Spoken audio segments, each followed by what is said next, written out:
औज़ुबिल्लाहिमिनश्शैतानिर्रजीम बिस्मिल्लाहिर्रहमानिर्रहीम।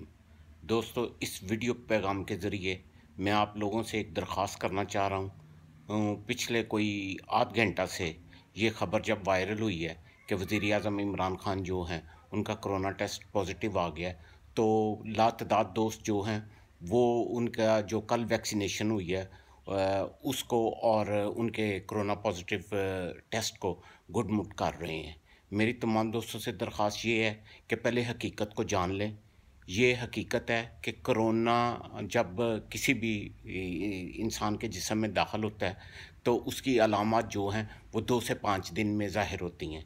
इमरान साहब को कल वैक्सीनेशन लगी है और जब आज उनका कोरोना टेस्ट पॉजिटिव आया तो इसका मतलब है कि वो 2 से 5 रोज़ पहले जो है वो इसका से इन्फेक्शन उनको हुई है। उनकी इन्फेक्शन का इस वैक्सीनेशन प्रोसेस के साथ कोई तल्लुक़ नहीं है। प्लीज़ मेरी तमाम दोस्तों से दरख्वास्त है कि इस वैक्सीनेशन प्रोसेस को, इस बात को लेके इमरान साहब के कोरोना टेस्ट को प्लीज़ लोगों को बदज़न ना करें कि वो वैक्सीनेशन से बदज़न हो जाएं।